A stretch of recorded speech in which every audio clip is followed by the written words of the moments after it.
Ek gaan begin en net vir ons open met gebed. Hemelse Vader, ons groot en magtige, soewereine Heer en Meester. Here, ek dankie dat ons vanaand weer hierdie geleentheid het om by mekaar te sit en te ontsluit wat in U woord is.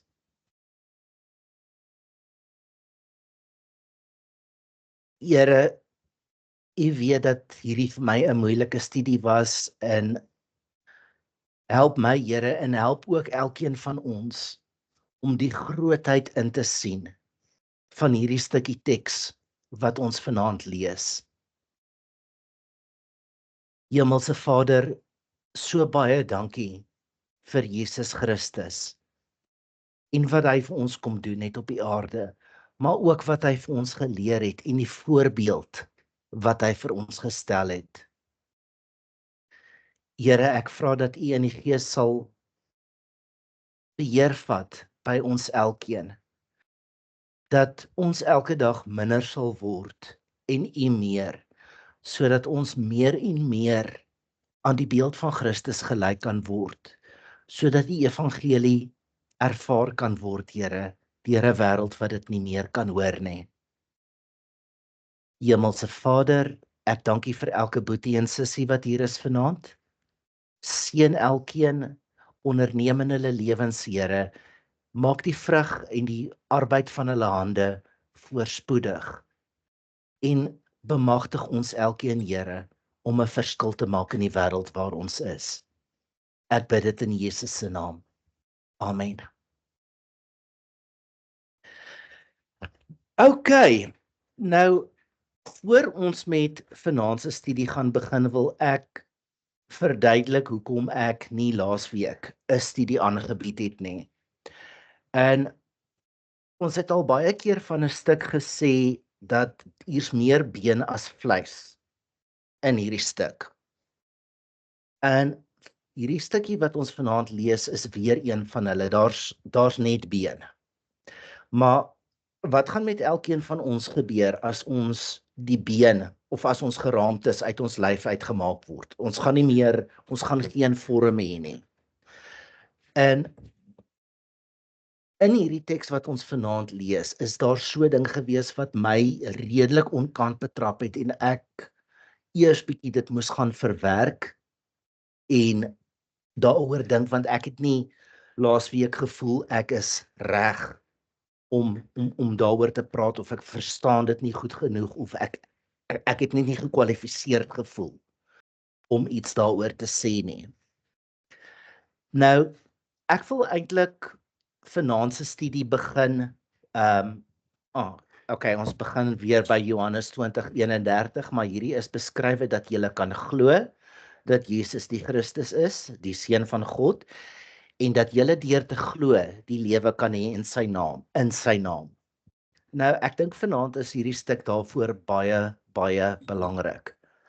En net so vir 'n terloopsheid het ek 'n gediggie van Adam Small raak geloop die afgelope week, wat hy sê: o God, maak vir ons lig met hierdie woorde, soos met kersse. So dit is my gebed, dat God vir ons sal lig maak met hierdie woorde vanaand. Nou, ek wil bietjie teruggaan in die vorige studie en die konteks regkry. Nou, in die laaste stukkie van die vorige studie het ons gelees van die triomfantelike intog, en dan ook, daar was sommige Grieke onder die wat opgekom het om by die fees te aanbid. Hulle het na Filippus gegaan, wat van Betsaida in Galilea was, en hulle het hom gevra en gesê: my Heer, ons wil Jesus graag sien. Filippus kom en sê dit vir Andreas, en Filippus vertel dit weer aan Jesus. Maar Jesus antwoord hulle en sê: die uur het gekom dat die Seun van die mens verheerlik moet word.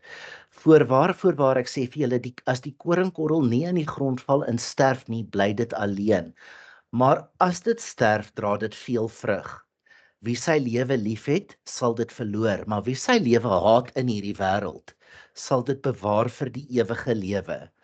As iemand my dien, laat hom my volg, En waar ek is, sal my dienaar ook wees. En as iemand my dien, sal die Vader hom eer. Nou,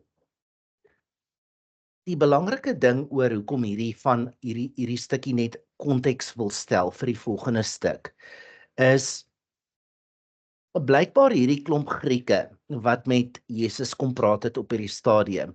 Nou, ons lees Filippus was van Betsaida af en daar aan die noordelike kant van die see van Galilea was Betsaida en Kapernaum. Maar ook in daardie omgewing was die Decapolis. Nou, dit is wie daar gebly het was blykbaar afstammelinge van die Griekse besetting. Toe die Grieke nog Israel beset het onder Alexander se regering. So hierdie Grieke was basies afstammelinge gewees en dit is moontlik hoekom hulle vir Filippus gekry het en vir hom gesê het hy was bekend aan hulle. En basies wat hier ook ter sprake is hierdie klomp wou vir Jesus gesê het, ons sien hierdie Jode wil jou nie hê vir 'n Messias nie. Kom wees daar by ons, die Messias. Maar wat Jesus vir hulle moes sê is, ek kan nie, ek moet doodgaan, die saad moet in die grond val en sterf. En dis vir my ook baie opmerklik hoe Jesus in hierdie teks soveel keer praat van nou is die uur. In die eerste teken van Jesus in Johannes, die bruilof by Kana, toe Maria met Jesus kom praat en vir hom sê, maar hierdie mense het nie meer wyn nie, het Jesus vir haar wat gesê, my uur het nog nie gekom nie. En ons lees dit verskeie kere in hierdie teks, my uur, nou is die uur. Okay, so voor ons met vanaand se teks kan gaan begin, is daar enige opmerkings oor hierdie konteks? Voel vry asseblief.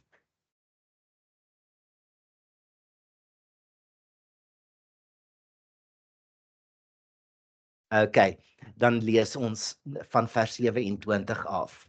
Nou sê Jesus, nou is my siel ontsteld, en wat sal ek sê? Vader, red my uit hierdie uur? Maar hierom het ek in hierdie uur gekom. Vader, verheerlik u naam. Daar het toe 'n engel, 'n stem uit die hemel gekom. Ek het dit verheerlik en ek sal dit weer verheerlik. En die skare wat daar gestaan en dit gehoor het gesê dat daar 'n donderslag gewees het. Ander het gesê 'n engel het met hom gespreek. Jesus antwoord en sê, hierdie stem het nie om my ontwil gekom nie, maar om julle ontwil. Nou is dit die oordeel van hierdie wêreld.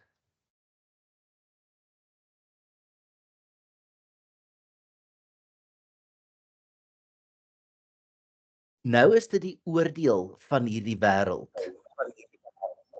Nou sal die owerste van hierdie wêreld buitentoe gedryf word.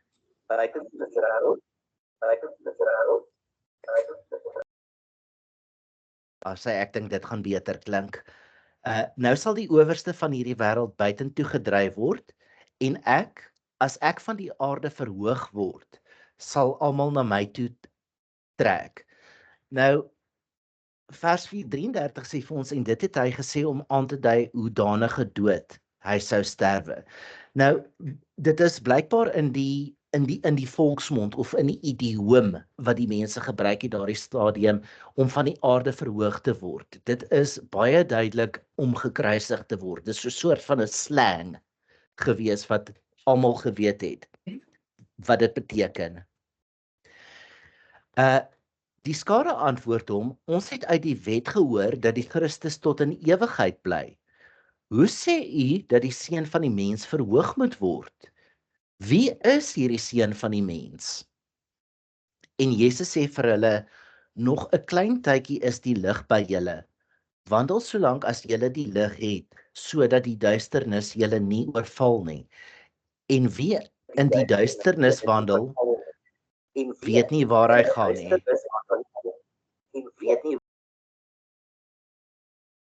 Solank as julle die lig het, glo in die lig, sodat julle kinders van die lig kan word. Dit het Jesus gespreek en hy het weggegaan en hom vir hulle verberg. Nou, baie belangrik wat mense hierso moet verstaan is daai vers 31 daai vers 31, nou is dit die oordeel van die wêreld, nou sal die owerste van die wêreld buitentoe gedryf word. En ek, as ek van die aarde verhoog word, sal almal na my toe trek. So Jesus praat hier van dat hy die duiwel gaan oorwin. Hierso, en alhoewel alles menslik lyk dat Jesus verloor hier, stel Jesus hierso dat hy die duiwel gaan verslaan. Maar ek wil iets anders, en hier is die stuk wat my 'n bietjie gepootjie het. As ons gaan kyk na iets heeltemal anders, net vir 'n oomblik. Daar sê ekskuus. As ons kyk in Handelinge 7, lees ons van Stefanus wat die eerste martelaar geword het. En hulle het Stefanus gestenig terwyl hy die Here aanroep en sê, Here Jesus, ontvang my gees. En hy het op sy knieë neergeval en met 'n groot stem uitgeroep, Here, reken hulle hierdie sonde nie toe nie. En met die woorde het hy ontslaap. En 'n ander martelaar waarvan ons die storie het, is Polycarpus van Smyrna, omtrent 150 na 168 na Christus. Die rekening in die tradisionele Christelike geskrifte is dat Polycarpus moontlik een van die laaste ouens was wat een van die apostels geken het. Dit is blykbaar dat hy 'n disipel van Johannes was. En toe hy verbrand is op die stapel, het hy gebid, O Lord God Almighty, Father of our beloved and blessed Son Jesus Christ, by whom we have received the knowledge of you, the God of angels, powers, and every creature, and of all the righteous who live before you. I give you thanks that you count me worthy to be numbered among your martyrs, sharing the cup of Christ and the resurrection to eternal life, both of soul and body, through the immortality of the Holy Spirit. Okay, so die punt wat ek wil, en dis die ding wat my van stryk afgebring het, is as daar historiese rekords is van ander martelaars wat hulle dood met lof tegemoet gegaan het, hoe sê Jesus nou dan, my siel is ontsteld? Dis 'n besprekingspunt. Kom ons brainstorm bietjie daardie idee. Hoekom sou Jesus se siel ontsteld wees? Kom ons praat bietjie daaroor.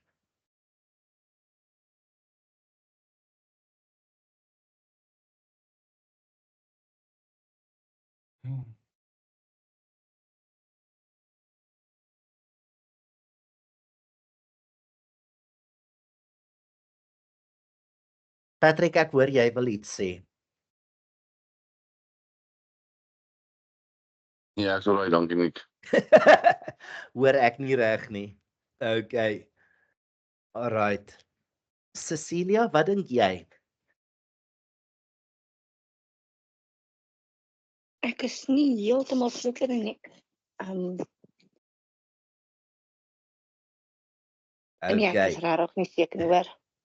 Ek gaan julle nou 'n vraagie vra.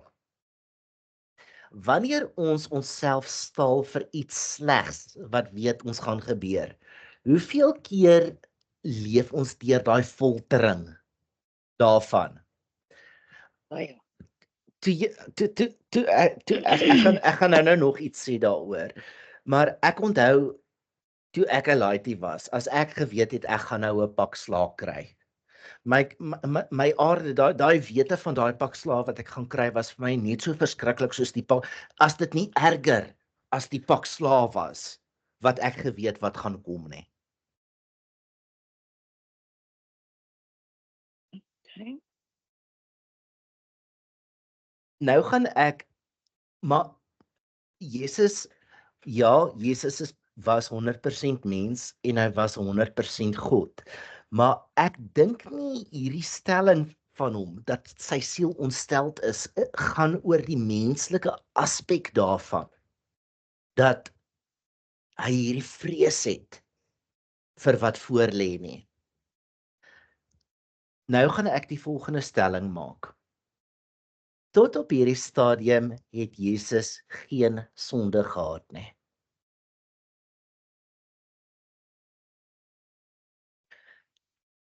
Ek sê vanmiddag vir Claudette, ek kan die eerste keer in my lewe onthou wat ek gesondig het. Of die eerste ek is redelik seker daarvan dat ek die eerste keer onthou wat ek gesondig het. Ek reken ek was so 4 jaar oud gewees. Nou as ek die ding met julle kan deel. Ek het voor dit 'n pak slaag gekry oor iets. En my pa het vir my gevra daardie ding, seker iets wat gebreek het of iets. En my pa het vir my gevra, "Het jy daai ding gebreek?" En ek het hom nie gebreek nie en ek het vir my pa gesê, "Nee pappa, ek het hom nie gebreek nie." Maar my pa het my nie geglo nie en ek het 'n pak slaag gekry. En op 'n ander keer het daar weer iets gebreek of iets was verkeerd gewees. En toe my pa vir my vra, "Het jy dit gebreek?" Toe het ek gejok en ek gesê, "Nee, ek het dit nie gebreek nie." En ek het dit gebreek. En ek onthou dat ek na dit in my lewe anders gevoel het. Die lewe was nie vir my dieselfde van dat ek daardie opsetlike leuen vir my pa vertel het nie. Nou vra jy vir my, of nou staan mense wat met my sal argumenteer en vir my sê 'n kind van 4 het nie daai begrip nie. Ek weet nie of ek 'n uitsondering was nie, maar ek het geweet wat is die verskil tussen 'n waarheid en 'n onwaarheid en ek het gekies om 'n onwaarheid te vertel. En daar is 'n liedjie gewees met die naam The Return to Innocence. Nie 'n Christelike liedjie nie. Maar my lewe voor dit was onskuldig gewees en my lewe na dit was nie. Dis 'n waterskeidingsoomblik wat ek onthou in my lewe. En hier het ons vir Jesus wat 33 jaar oud is en geen sonde het nie. En op hierdie Vrydag sou Jesus die hele wêreld se sonde op homself gehad het. En voor God tereg staan vir daardie sonde. Dit verander vir my die hele perspektief van Jesus se stelling. Nou is my siel ontsteld. Dit is nie my mening, my persoonlike mening hier is nie hy is bang vir die doodgaan en vir die geselhoue en vir die spykers deur sy vlees nie. Dit is nie wat hom ontstel nie. Dit is hierdie wete van hierdie sonde wat op hom gaan neerkom. En Jesus moes op hierdie stadium sterf. Die koringkorrel moes in die grond val en sterf. Ek wil so vir 'n oomblik stil bly hier voor ons aangaan na die volgende stukkie toe. En julle vra vir julle gedagtes.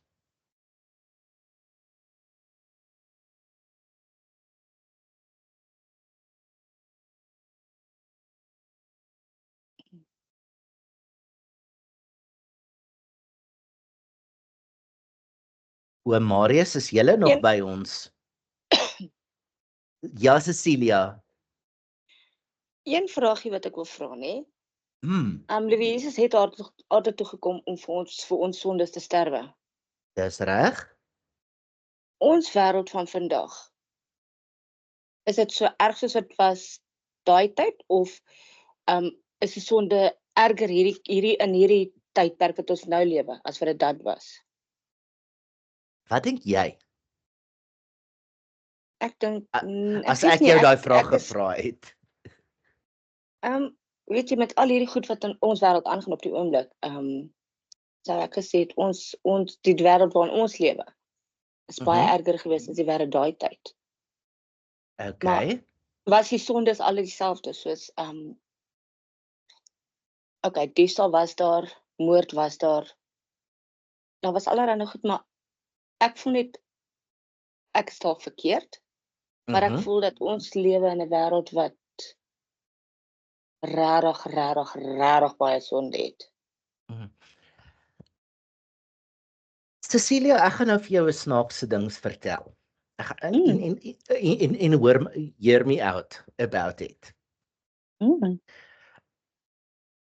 Dit is vir my makliker om reg te lewe in 'n klein dorpie as wat dit vir my is om in 'n groot stad reg te lewe. En die rede daarvoor is waar mense is sonde. Dis soos 'n siekte. Dis soos 'n siekte. En hoe meer mense daar in 'n plek is, hoe meer sonde is daar. So die konsentrasie van sonde is ook baie groter. Dink aan Sodom en Gomorra. Dit was 'n konsentrasie van mense gewees. Okay? So ek dink nie daar is meer of minder sonde in nou se tyd of selfs voor die sondvloed of in Jesus Christus se tyd nie. Ek dink nie daar's nou meer sonde nie. Maar ek dink in die eerste plek die konsentrasie daarvan is geweldig groot is geweldig groot. Dis meer gekonsentreerd, nommer 1. En nommer 2, die wêreld se beskouing van daardie sonde is heeltemal anders. Ja nee, ek glo dit. Ek bedoel, as jy gaan kyk na Romeine hoofstuk 1. Okay, ekskuus, ek gaan net gou daarna toe blaai in my Bybel. As jy my net gou 'n sekonde gaan gee. Ek dink dis Romeine hoofstuk 1. As jy my net gou ek scan nou baie vinnig. As jy gaan kyk na vers 22 af, dan skryf Paulus daar, terwyl hulle voorgee dat hulle wys is, het hulle dwaas geword.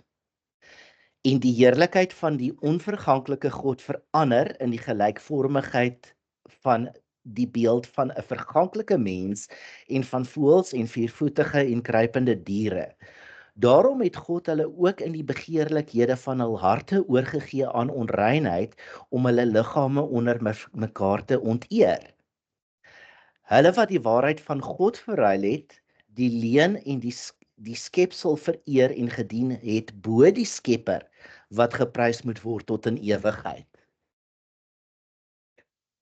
Daai klink vir my soos die wêreld waarin ons lewe vandag, en daardie het Paulus geskryf omtrent 50, 60 na Christus. So, om jou vraag te antwoord, ek dink nie die beginsel het verander nie, maar die konsentrasie en die manier hoe ons sonde beskou het heeltemal verander. So, hoeveel sondes wat mense doen, hoeveel regverdig ons nie op 'n manier nie. Baie. Dis 'n groot probleem. Dis 'n groot probleem.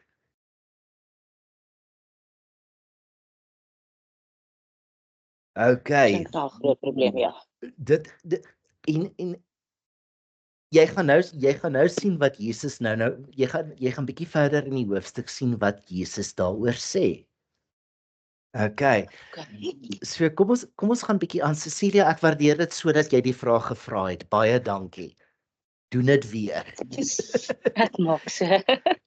En as ek dit nie kan antwoord nie, dan dink ek hier is ander mense wat vir jou ook 'n baie goeie antwoord kan gee. En ekskuus, in daardie asem voor ek aangaan, wil ek vra of oom Marius dalk iets wil byvoeg daar wat ek gesê het. Ja, jy weet, Nico, sonde was nog altyd daar.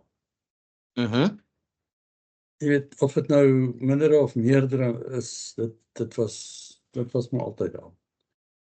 Want wat is sonde eintlik? Jy moet kyk wat is sonde, en dit is om die merk van God te mis. Soos iemand wat met 'n pyl en boog skiet na 'n kol, na die boog, of na die kol toe, en hy mis die kol. En so mis 'n mens dan die kol in jou lewe as jy sonde inbring, want sonde skei die mens van God. Absoluut. Want God haat sonde. God is 'n regverdige, soewereine, wonderbaarlike God. So hy het 'n afskie in sonde. En die sondige wêreld is eintlik is eintlik 'n wêreld wat deur die prins van hierdie wêreld regeer word, sy opponent, Satan, Lucifer. En hy is besig om in die wêreld verwoesting te saai. Johannes 10 vers 10, want die dief het gekom om te slag en te steel en te verwoes. Ja. En daar's nog 'n ding, jy weet, ons fokus baie keer op die vyand, maar ons is ook self betrokke met dit. So ons sit hier in Efesiërs 6 waar ons duidelik sê, want ons wortelstryd is nie teen vlees en bloed nie. Die Engels sê dit mooi, we wrestle not. Ons het 'n daaglikse gestoei met die magte van die duisternis. En dit is nie 'n duiwel met horingkies en met 'n stertjie en 'n vurk nie. Ja, hy kom na jou nou as 'n engel van die lig. Ons lewe in 'n wêreld van die spirituele, geestelike, dis 'n geestelike geveg. Dis nie 'n fisiese geveg nie. As iemand my by die kerk benadeel, dan is dit nie eintlik die persoon wat my benadeel. Daar's 'n spirituele mag wat agter daai situasie sit. En ook in my familie of by die werk of waar ook al. So ons het, daar's 'n spirituele wêreld. Dis die een komponent. Nou die ander baie belangrike ding, en Timothy Jennings verwys daarna, is ons verskriklike eie selfsugtigheid. Ja. Jy weet, ons het baie keer beskuldig ons die vyand van jy weet, versoeking en verkeerde dinge. En een ding van die vyand, hy lees ons, hy plaas gedagtes in ons gedagtes. Hy plaas idees in ons gedagtes. Maar jy weet, hy weet nie wat ons dink nie. Ons eie denkproses is onsself. Want hy is nie in beheer van ons denkprosesse nie. Behalwe ons na 'n hypnotis toe gaan en hy hypnotiseer ons, dan is iemand anders in beheer van jou denke. En God sê dit duidelik, jy weet, jy kan nie laat ander mense of ander magte in beheer word van jou denkprosesse nie. Jy moet in beheer wees van jouself. En God moet in beheer wees van jouself. Maar selfsug is een van die grootste probleme wat ons as mens mee sit. Want jy word groot in hierdie wêreld. En van kleins af dan begin jy leer en sê, ja, maar dis my goed. Dan begin jy al klaar beklei. En dan vind jy uit, en dit is hierdie tipiese adamitiese sondige natuur wat ons gekry het van Adam af. Want daar het selfsug ingetree by Adam en Eva. En daai selfsug gaan voort. En jy kry vandag ekstreme forme van selfsug, soos ons ken seker die begrip narcisme, né? Die meeste van ons weet wat het al gehoor van narcisme. 'n narcissistiese persoon is 'n persoon wat uiters selfsugtig is. En daai selfsugtigheid gee vir ons baie probleme. Jy weet, en veral in huwelike en verhoudings. En met God ook, jy weet, want is ook in 'n verhouding met God. Dis een van ons groot probleme, en dis waar ook 'n korrel moet sterf in die grond. Ons moet ook eintlik sterf in onsself, soos wat Christus hierna verwys het. Jy weet, so ons sit met hierdie vleeslikheid in ons eie lewe, jy weet, ons begeertes en ons behoeftes en ons drange en daai goed moet alles onder die beheer van die Gees van God geplaas word, sodat ons nie 'n vleeslike lewe kan lei nie, want hierdie vleeslike lewe veroorsaak baie sondes. Dit veroorsaak dat ons aan die einde van die dag God se plan en sy doel in ons lewe mis. En dit is die groot issue, jy weet, dat ons lewe nie volgens sy wil en sy plan nie, omdat daar sondes of goed is wat veroorsaak dat ons nie God se plan in ons lewe behou nie, jy weet, en dat ons by God se plan in ons lewe kom nie. Want goed, of is die magte van die die magte van die duisternis of onsself, dis die hele tyd hierdie klomp goed in die wêreld wat gebeur. En in ons lewens ook, en in ons verhoudings. Jy weet, baie keer as jy in 'n verhouding met iemand wat 'n baie selfsugtige persoon is. Jy weet, en alles draai net om daai persoon. Jy sal hoor, daai persoon praat die hele tyd van ek, myself, en selfsug, en Timothy Jennings bring dit uit, en daai selfsugtigheid veroorsaak 'n distrust, hy verwys ook daarna. Distrust, ek vertrou nie mense nie, omdat ek in myself onseker voel, en ek voel onveilig in myself, en ek wantrou ander mense, jy weet, en dan kom dit uit by vrees, want ek vrees, omdat ek selfsugtig is, ek bang om seer te kry, is ek bang, ek verloor my werk, en is ek bang vir dit of vir dat, jy weet, so dit is, jy word vasgevang in daai wêreld, sonde veroorsaak dat jy vasgevang word in 'n wêreld van vrees, selfsug, en alles, jy weet in Galasiërs 5 sê dit vir jou so mooi, jy weet, en waar is dit ook, ek is nou nie seker waar else nie, maar ek dink is Korintiërs waar hy sê, want die van ons wat sulke goed sal doen, sal nooit die koninkryk van God beerwe nie, maar dis al hierdie goed wat al die tyd inwerk saam met ons, en die goed was maar altyd daar gewees, of dit nou voor Christus se sterf was en of na die tyd, die goed is maar altyd daar, en die magte van die duisternis is daar in die derde hemel, jy weet, hulle is elke dag besig met ons, en ons beïnvloed ons gedagtes, jy weet, wat dink ek van daai persoon, jy weet, ek sê altyd, los ander mense uit, want die duiwel kom sit die hele tyd gedagtes, of, nou wanneer ek praat van die duiwel, dan bedoel ek, die gees van, dis demoniese geeste, wat die hele tyd gedagtes in jou, of sulke goed in jou gedagtes plaas, sodat jy kan verkeerd dink van ander mense, en verkeerd sê van ander mense. Jy weet, ek het agtergekom, mense is so behep met ander mense, en dat hulle val vas in daai situasie van ander mense, jy weet, plaas dat hulle God gefokus is, op daai pyl en boog, dis God fokus. Nou is ek besig om die hele tyd hierso, en later begin ek mense met my pyl skiet. Ek gaan af van my totale doel en my plan op aarde, en ek is besig met ander goed, plaas om terug te kom na die fokus, waarvoor is ek hier op die aarde? My tweede dogter het my eendag gevra, toe sê sy vir my, sy was jonk, sy was in skool gewees, toe sê sy, pa, wat maak ek hier op die aarde, hoekom was ek hier? Sê ek, jy moet uitvind, wat is God se plan in jou lewe, en jy moet by die Here uitkom, die Here sal vir jou verduidelik, en dis 'n moeilike ding as 'n jong mens, vir jou dit vra, want dit is 'n moeilike antwoord om te kan gee, jy weet. So ek weet nie, daar is nou 'n relaas wat ek vir jou gegee het, Okay, Cecilia, ek wil ook, ekskuus om jou te onderbreek, ek wil ook net sê, jy moet ook onthou wat Salomo 3000 jaar gelede geskryf het. Hy het geskryf, daar is niks niets onder die son, hè. Ja. Ek wil ook graag ietsie sê. Yes. Nick, as ek ook ietsie kan sê. Ja, Tannie André. Daar staan, as daar historiese rekords is van martelaars, wat hulle dood met lof tegemoet gegaan het. Nou, ek dink dit is baie moeilik om jou in te dink in 'n martelaarsituasie. Maar ek het een keer na 'n getuienis van 'n kleerling geluister, en hy het gesê, as hy so met sy Bybelkerk toe loop, dan terg die ander hom, dan spot hom, dan sê hy, ek worry nie, hulle polish net my kroon. So ek dink Mooi gestel. ja, so ek dink as mens daar sê die martelaars gaan hulle dood met lof tegemoet.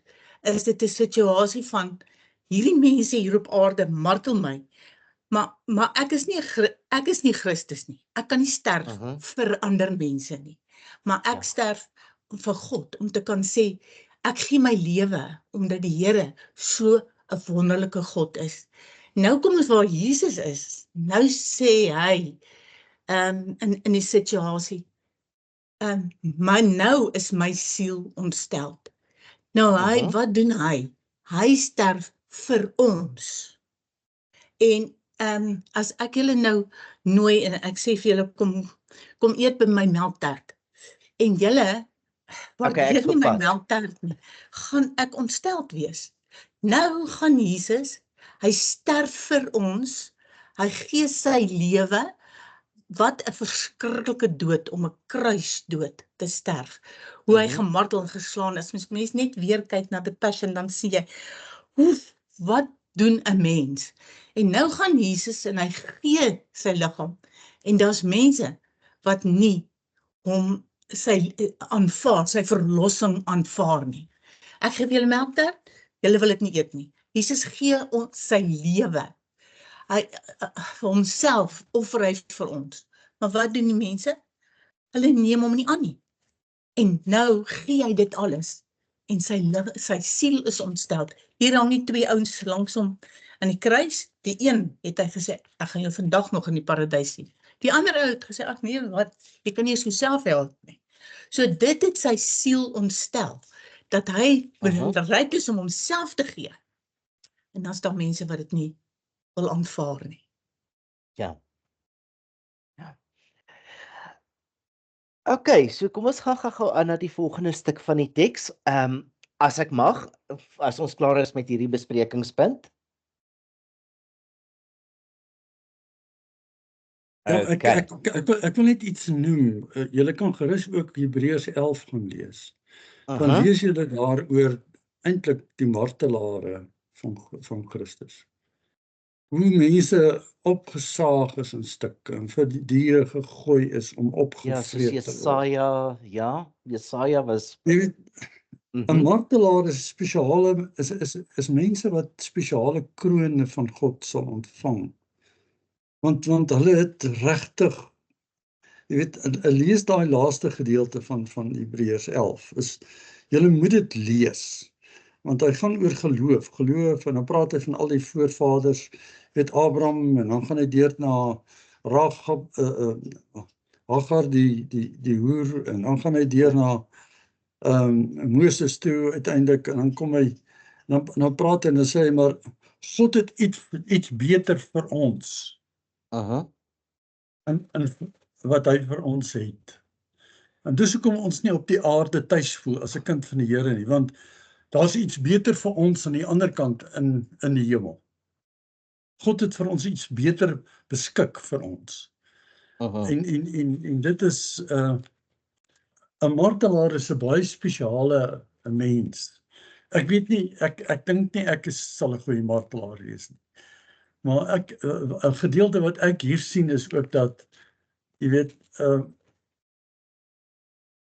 ek dink Jesus wat ook ontstel, dat sy eie broers, jy weet Petrus, as jy gaan kyk na al daardie sy disippels, hoe hulle doodgemaak is. Ja. Hulle is regtig of verskriklike, ek dink Jakobus is onthoof. Petrus is onderste bo gekruisig. Ek dink dit het ook 'n, jy weet, daai tipe van die ervaring in wat Christus gehad het, dit het hom ook as mens ontstel. Jy weet, dit was, die disippels was na hom gewees. Maar hy het geweet hierdie goed gaan gebeur. Jy weet, selfs toe hulle agter hom loop, toe het hy vir Johannes gesê, en jy sal nie sterf nie. Hy het geweet van hierdie dinge. En dit het hom ongelukkig gemaak. Hy het geweet sy eie broers en sy eie disippels gaan op 'n verskriklike manier sterf. Vir homself. En ek dink dit was nie vir hom lekker. Okay, so as ons nou aangaan na die volgende stuk van die teks, dan sê dit van vers 37, en alhoewel hy so baie tekens voor hulle gedoen het, het hulle nie in hom geglo nie, sodat die woord van die profeet Jesaja vervul sou word wat hy gesê het: Here, wie het ons prediking geglo, en aan wie is die arm van die Here geopenbaar? Daarom kon hulle nie glo nie, omdat Jesaja ook gesê het: Hy het hulle oë verblind en hulle hart verhard, sodat hulle nie met die oë sou sien en met die hart verstaan en hulle bekeer en ek hulle genees nie. Dit het Jesaja gesê toe hy sy heerlikheid gesien en van hom gespreek het, Jesus se heerlikheid. Maar tog het selfs baie van die owerstes in hom geglo. Maar terwille van die Fariseërs het hulle dit nie bely nie, om nie uit die sinagoge geban te word nie, want hulle het die eer van mense meer liefgehad as die eer van God. Ouens, tot vandag toe, twee soorte gelowiges: die wat glo en stil bly en die wat glo en dit met die mond bely.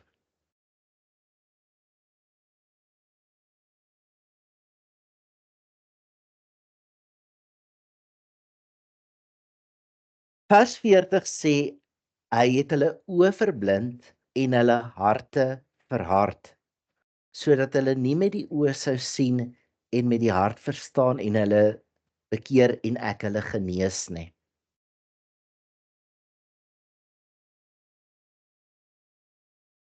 Elders in Johannes lees ons dat niemand kan na Jesus toe kom as die Vader hom nie trek nie. En as die Vader jou trek om na Jesus toe te kom, word jou hart sag. Ouens, ek dink as iemand wat baie jare gehad het, 'n harde hart is 'n verskriklike ding. En ons lewe in 'n wêreld vol mense met harde harte.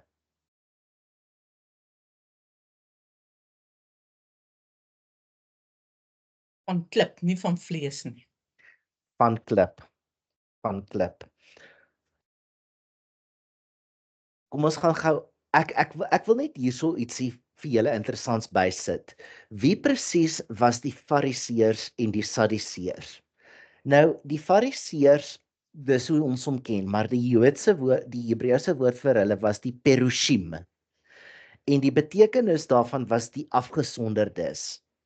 Hulle wou geen kontak hê met diegene wat ritueel onrein was nie, soos byvoorbeeld die Samaritane. Hulle het bestaan uit wyse mande en geleerdes van alle stamme, en hulle was beide 'n gelowige en 'n politieke mag. Dit het die meerderheid van die Jode verteenwoordigheid. En baie belangrik, die Fariseërs het geglo in die bonatuurlike lewe na die dood en 'n opstanding. Hulle het geglo in die wet en die profete plus die interpretasies van die wyse manne daarvan. Teenoor die Sadduseërs wat van die woord Sadokim afkom, en dit beteken die afstammelinge van Sadok. Ons lees van Sadok die priester in Dawid se tyd. Hulle was 'n soort van 'n adel, 'n royalty. En as afstammelinge van die priester Sadok was die priesters uit hierdie groep gewees. Gevolglik was hulle ook 'n minderheidsgroep, maar baie belangrik, hulle het die idee van lewe na die dood en die opstanding verwerp. Dink byvoorbeeld aan Lazarus, dit was vir die priesters 'n probleem gewees. En hulle het slegs geglo wat in die wet en profete staan. Nou, die voortsetting wat ons het van die moderne Judaïsme, dink maar aan die val van Jerusalem in 70 na Christus, is eintlik uit die Fariseërs. So as jy gaan kyk na die Talmud en die soort van geskrifte, dit is baie die trant van die Fariseërs. Dis die voortsetting daarvan. Die Sadokim, die Sadduseërs het omtrent heeltemal verdwyn. Okay. Hoekom ek dit sit is net weer eens oor hierdie klomp was bang vir die Fariseërs. Ek dink nie dis nuttig om bietjie te weet van die Fariseërs. Okay, die laaste stuk van die hoofstuk, en dit is die laaste keer wat Jesus in die openbaar met mense gepraat het. En dis vir my so mooi, David Pawson sê hy stel 'n ultimatum in hierdie stuk. En Jesus sê, wie in my glo nie net in my nie, maar in hom wat my gestuur het. En wie my aanskou hom wat my gestuur het. Ek het as 'n lig in die wêreld gekom sodat elkeen wat in my glo nie in die duisternis sou bly nie. En as iemand na my woorde luister en nie glo nie, ek oordeel hom nie, want ek het nie gekom om die wêreld te oordeel nie, maar om die wêreld te red. Wie my verwerp en my woorde nie aanneem nie, het een wat hom oordeel, die woord wat ek gespreek het, en dit sal hom oordeel in die laaste dag. Want ek het nie uit myself gespreek nie, maar die Vader wat my gestuur het. Hy het my 'n gebod gegee wat ek moet sê en wat ek moet spreek. Ek weet dat sy gebod die ewige lewe is. Wat ek dan spreek, net soos die Vader vir my gesê het, so spreek ek.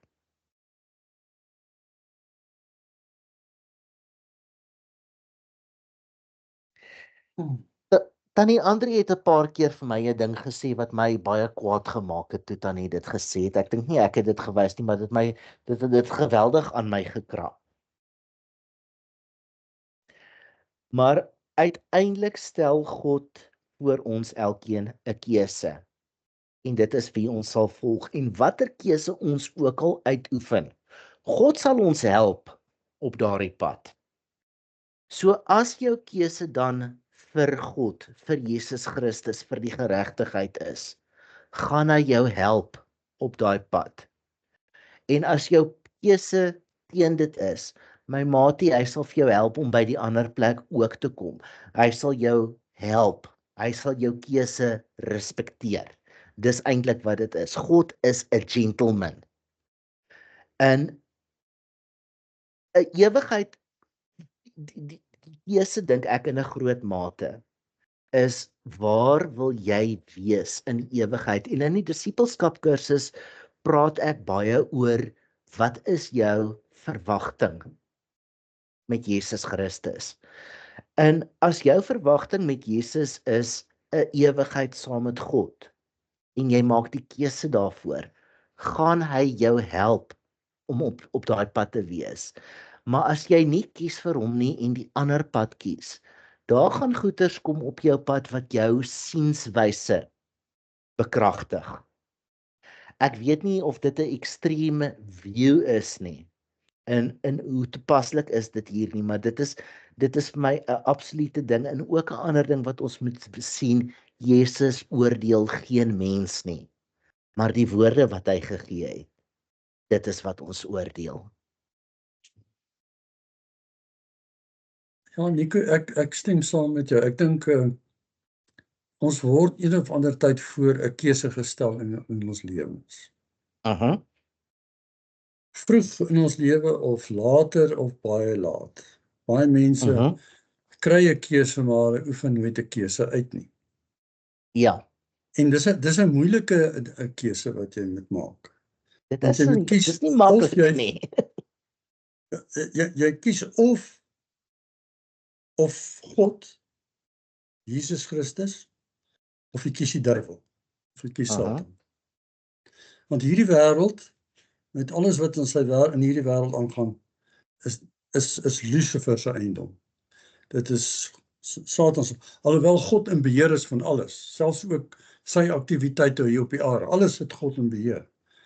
Maar daar is die twee wêrelde wat jy moet kies, want dit is die wêreld, dis 'n oorlog. Jy's in 'n oorlog tussen die magte van die duisternis en die magte van die lig. En jy moet kies. Jy weet, as jy nie God wil kies nie, as jy nie die Here wil kies in jou lewe nie, jy wil hom nie volg nie. Jy hoef dit nie te doen nie. Dit is jou keuse. Maar nou wil ek vir jou sê, die oomblik as jy die wêreld of Satan en sy wêreld gaan kies, want dit is die wêreld wat ons in lewe elke dag, dan gaan jy die gevolge daarvan dra. En dit is glad nie 'n maklike wêreld nie. Ek moet vir jou sê, as jy kyk na korrupsie, en jy kyk na diefstal, en jy kyk na misdaad, en jy kyk na egskeidings, jy kyk na sondes en haat, en jy weet, al hierdie dinge wat op hierdie aarde gebeur, as jy met daai goed wil betrokke wees, want eintlik is jy betrokke met dit al is, as jy nie God kies nie, dan is jy indirek of direk daarmee betrokke. Want dis die wêreld wat jy in lewe. En nou wil ek vir jou sê, die duiwel gaan vir jou besig hou. Die sataniese magte gaan vir jou besig hou. Want hy gaan vir jou byvoorbeeld, want so as jy die wêreld gekies het en jy kies nie God nie en jy het allerhande kritiek teenoor God en al hierdie Christenmense en al hierdie dinge, dan gaan jy met hierdie hele klomp gemors moet jy manage.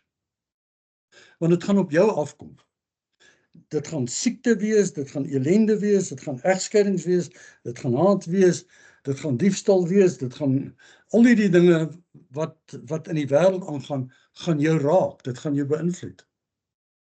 So ek wil nie daai wêreld kies nie, want dis 'n bad wêreld. Ek wil liewer onder die hand van God lewe en onder sy beheer en onder sy gesag. Want God sorg vir die mens. Nou ja, daar kom dinge na die kind van die Here toe ook. Maar Psalm 91, daar sal jy sien, in die beskerming van God sal jy wees. God beskerm sy mense, hy bewaar hulle. So dit is 'n keuse wat 'n mens moet uitvoer. En ek is miskien 'n bangbroek. Ek hou nie van al hierdie verkeerde goed nie. Want dit gaan my baie geld kos, dit gaan vir my prokureurskostes wees. Dit gaan huweliksprobleme veroorsaak, dit gaan die kinders gaan my haat en jy weet sulke goeters. Ja. Dis die wêreld van die sonde. Jy weet. So en ek soek nie daai goed nie. Ek het vroeg in my lewe het ek gesê, Here, hier is ek. Vat my lewe dat ek jou volg. I don't want to. Weet jy, dis 'n moeilike ding. Hou maar 'n bietjie die ouens dop. Hou hulle net dop. Jy sal sien hulle is voortdurend in konflik. Hulle gaan hof toe, dan is dit prokureur toe, want hulle maak nie op God staat nie. Jy weet, hulle het vrees in hulle lewe in vrees. En daarom hardloop hulle dan moet hulle prokureur toe gaan, want hierdie ouens doen dit en so gaan dit aan en aan en aan. En daar's baie Christene wat dit ook doen, want hulle vrees. En Paulus het voorskrifte daar. Jy weet, as jy om te gaan kyk, hoe moet jy moet liewer die saak voor 'n hof skik. Moenie in 'n hofgeding ingaan nie. Ja. Ek het al so 'n Hooggeregshof saak gehad wat ek betrokke was. En ek kan vir jou sê, hy loop heeltemal skeef. Die advokaat daag net nie op nie, en dan sit die regter hy moet 'n besluit neem, en dan dink jy dit gaan goed uitloop, dan werk dit vir jou verkeerd uit, dan moet jy betaal. So die oomblik as jy in hierdie wêreld betrokke is, hy kan enige rigting gaan, hy kan enige effek hê, en hy kan op jou backfire en kan vir jou lelik seermaak ook. Ja. So allerhande goeie. So ek dink dis die keuse wat jy moet uitvoer. You must choose correctly. Ja. Jy weet. Nou ongelukkig is hierdie wêreld wat jy kies van Jesus Christus en God. Dit is 'n onaantastbare wêreld. Jy weet, dit is nie sigbaar nie. Jy weet, en dit maak amper nie sin nie. Maar ek wil nie die ander wêreld kies nie, want daar maak dit sin, maar dis 'n gemors. Ja. Dis 'n groot gemors. Oom Marius, ek wil ook net graag iets sê oor die keuse. En dit is iets wat baie mense nie verstaan nie. As gevolg van omdat ons uit die bloedlyn van Adam uitgebore is, word ons gebore met 'n default keuse. Ja. En dit is vir ons om die keuse te verander. Want om nie te kies nie, is ook 'n keuse. Dis korrek. Jy moet daai keuse verander. Ja, en die keuse is nie 'n kerk nie. Nee, die keuse is nie 'n kerk nie. Die keuse is Christus, dit is Jesus. Dis Mhm. om in daai persoonlike verhouding met God in te gaan. Dis wat God wil hê moet gebeur. Absoluut. Ons het vanaand gelees weer. Dis die ewige lewe. Die ewige lewe, soos jy in Johannes 17 sal lees. Hy sê dit is om my te ken. Die ewige lewe is nie die daar iets, die hemel daar iewers nie. Dis om Christus te ken hier al op die aarde. En dan gaan jy voort in die hiernamaals. Maar dis 'n geestelike transformasie. Dis binne in jou hart waar daar 'n verandering moet kom. En as daai verandering nie plaasvind nie, jy weet Bill Gaither sing dit so mooi in 'n liedjie. Hy sê he touched me. He touched me. And oh what joy filled my heart. Dit is die gees van God wat jou geestelike jou gees aanraak en transformeer. Want jy sit met jou eie gees, 'n mensgees. En daai gees moet verander word en getransformeer word. En dis daai transformasie is ook 'n wedergeboorteproses. Dis 'n voortdurende, ons noem dit, die kerk het ons al hierdie verskriklike ingewikkelde woorde, soos ongeregtigheid en barmhartigheid en heiligmaking en al die goed, wat baie keer nie sin maak nie. Maar hulle gebruik dit. In die geval is dit wedergeboorte, waar daai proses van plaasvind toe Jesus met Nikodemus gepraat het. Toe sê hy van, ons weet nie waar dit vandaan kom, dit is soos die wind. Want dit verander jou. As jy weer kyk, dan dit verander jou. So dit is wanneer jy getransformeer word deur God se gees en jou gees word verander, sodat jy kan begin optree en dink soos wat God doen. Dis 'n transformasieproses. En weet jy, dit het my hele lewe lank gevat en ek is nog steeds besig. Die Here werk nog steeds aan my. Want ons, soos jy reg gesê het, ons sit met hierdie adamitiese natuur wat ons mee veg elke dag. Dit is maar God gee vir ons die oorwinning. Romeine 6, 7 en 8. Gaan lees daardie gedeelte. So, ja. Ter afsluiting wil ek net graag sê, ouens, ek is seker baie van ons het al hierdie gedeelte gelees, of wat ons vanaand gelees het. Maar ek wonder baie keer oor hoeveel skrif het ek in die Bybel gelees en I missed the point. Soos wat ek met hierdie stuk gemaak het my lewe lank. Ouens, dis nie net woorde op papier nie. Dit is woorde van lewe. So mediteer, ondersoek, studeer die woord van God. En dit is wat ek vir julle wil sê vanaand. Ja, daar in Openbaring sê hy vir die gemeente van die Laodisense. Klop en vir julle sal oopgemaak word. Soek en julle sal vind. Want hy wat klop, vir hom sal oopgemaak word. En hy wat soek, sal vind. So soek na die Here. Begin die woord van God bestudeer. Begin dit lees. Jy weet al verstaan jy dit ook nie altyd nie. Begin dit lees. En ek dink altyd is goed om te begin met Johannes om dit te lees. As ek met mense te doen kry in die strate en ek gee vir hom 'n Bybel, dan sê ek vir hom begin met Johannes. Yes. Johannes, dit is die enigste, of liewer ek sou dit so stel, dit is in die Nuwe Testament is dit die belangrikste om vir 'n mens as 'n beginpunt te dien om te begin met die Here. Maar ja, ek weet nie, ek sien nou hierdie studie ek wou hom juist gedoen het oor dat ons juist vir mense sê altyd gaan lees Johannes eerste. En ek het hom al baie keer gelees. Maar ek het hom nooit gestudeer nie en ek is dankbaar dat ons dit saam doen en dat dit Ja, Ja. vrugbaar is. Okay. Oom Marius, kan ek vir oom vra of oom vir ons sal afsluit asseblief? Ek wil net die mense vra vanaand net Yes. voordat ons afsluit, as jy nie omgee nie. Asseblief hou- oom Marius. Jy weet, ek het met baie studente in my lewe gewerk en jy weet, ek vra altyd vir hulle, hoe voel julle oor die saak? Jy weet, ons baie goed gesê, jy weet, en ons het eendag gepraat oor die evolusie in die klaskamers. En jy weet, dan is op die eind, jy weet, dan gaan dit verby, dan sê ek maar, geef ons 'n bietjie terugvoering.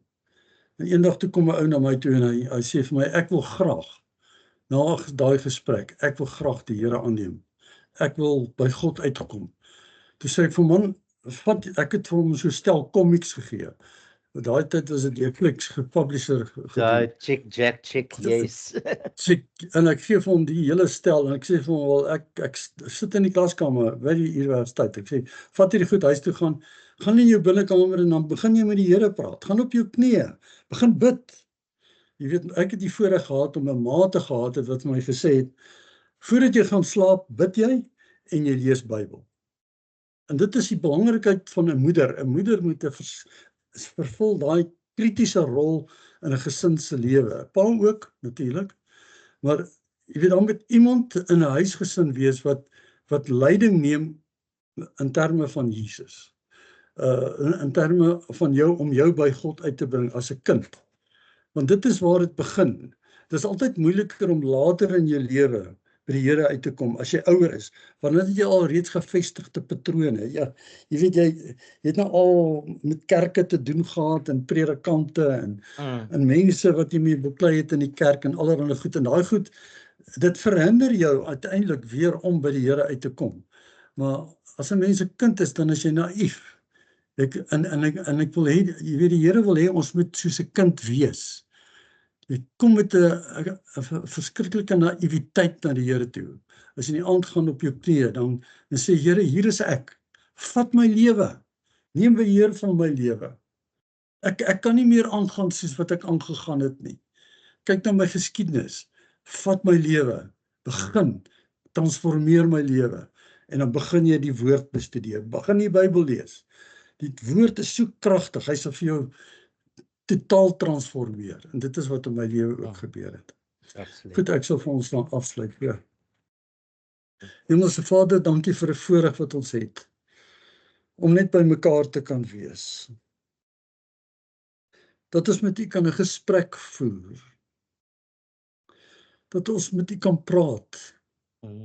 Maar Here, dat ons U sal leer ken, nie net in 'n gebed nie, maar dat ons U sal leer intiem leer ken, waar ons kan loop en praat met U, waar ons kan afsonder en met U kan alleen wees, waar U kan luister na ons probleme, wat U sê, kom na my toe, almal wat vermoeid en belas is, en ek sal vir jou rus gee.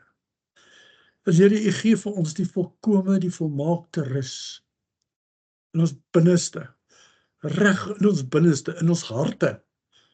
Dis waar ons wil hê U moet wees, Here.